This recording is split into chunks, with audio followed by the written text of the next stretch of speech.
l'Agenzia regionale per l'environnement e Provenza, Au e Costiera d'Azur.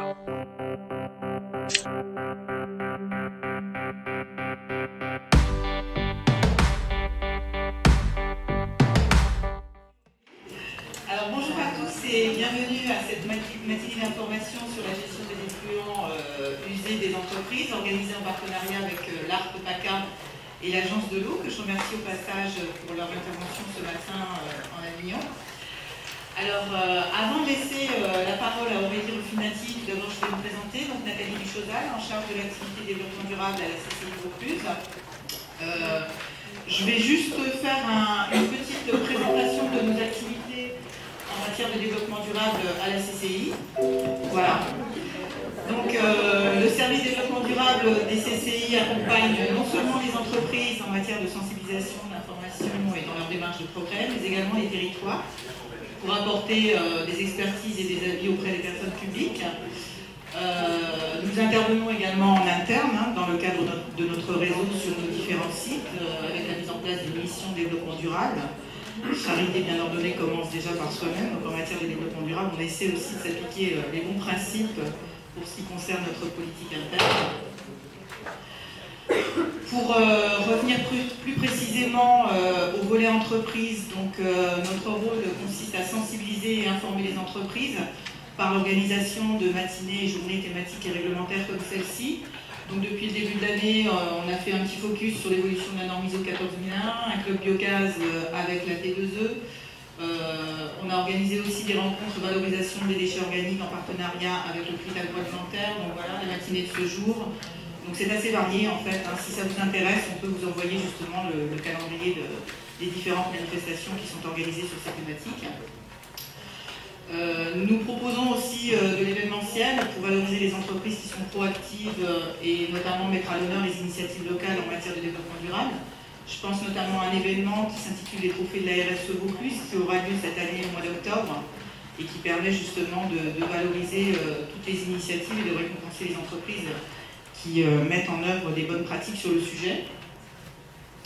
Le second volet sur lequel le réseau des chambres de commerce et d'industrie intervient auprès des entreprises, c'est la partie conseil et expertise, avec la réalisation de pré-diagnostics environnement et sécurité sur site. Donc là, ça consiste en un état des lieux réglementaire et en matière de bonnes pratiques sur une demi-journée de visite sur site et l'émission d'un rapport de préconisation à la clé.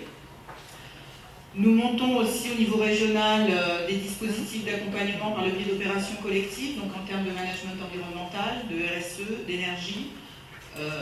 On va lancer prochainement une opération collective qui s'intitule 1, 2, 3 sécurité environnement et qui vise à accompagner une vingtaine d'entreprises de la région PACA vers la mise en place de bonnes pratiques environnementales et la mise en place d'un premier plan d'action de progrès, que ce soit en environnement mais aussi en sécurité.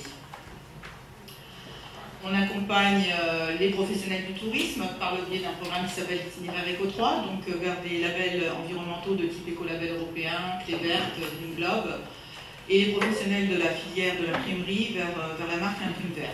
Donc voilà, c'est assez varié, j'allais dire, on accompagne tout type d'entreprise sur toute filière d'activité. En matière de RSE, plus précisément, donc, le réseau des CCI de PACA, des correspondants développement durable, a créé un outil d'autodiagnostic. Enfin, c'est plus précisément la CCI du Var qui l'a créé, qui l'a ensuite développé pour l'ensemble du réseau des conseillers de la région PACA. Ça s'appelle monentreprise-responsable.net, c'est accessible en ligne pour les entreprises et ça leur permet en une quarantaine de questions de pouvoir balayer un petit peu l'étendue de leur réalisation en matière de RSE, de se positionner, de prendre contact avec nous pour qu'on les accompagne vers la mise en place d'un premier plan d'action de progrès. Cet autodiagnostic a notamment été déployé dans le cadre du programme Entreprendre durablement en Luberon, qui a été monté en partenariat avec le parc du Luberon pour accompagner les entreprises de son territoire. Et donc l'idée, c'est toujours de pouvoir les valoriser à la fin, en les faisant concourir et candidater au trophée de la RSE. Donc voilà, vous êtes tous les bienvenus à la 5e édition qui aura lieu cette année au mois d'octobre. Le dernier volet sur lequel on intervient également auprès des entreprises, c'est le volet énergétique. On va lancer en septembre prochain un programme qui s'appelle Maîtrise des énergies en entreprise et qui vise à accompagner 15 entreprises sur 3 territoires, donc les Alpes-de-Haute-Provence, le Pays d'Arles et le Vaucluse, à la réduction de leur consommation énergétique. Voilà, donc enfin, une représentation qui est peut-être moins visible, mais qui est aussi importante, c'est la représentation des entreprises auprès des instances régionales et autorités de tutelle. La CCI siège notamment au CODEST, à la commission donc, pour l'environnement et les risques sanitaires et technologiques, donc, où nous représentons les intérêts des entreprises. Et on participe également au montage de projets environnementaux sur le territoire de Vaucluse dans le cadre de partenariats publics et privés. Voilà, donc je vais maintenant laisser la parole à Aurélie Ruffinati de l'ARP. Si vous avez des informations complémentaires, besoin d'informations complémentaires, n'hésitez pas à nous contacter. Donc on est deux au service développement durable de la CCI, moi-même et ma collègue Isabelle Casia. Nous restons à votre disposition. Merci. Merci.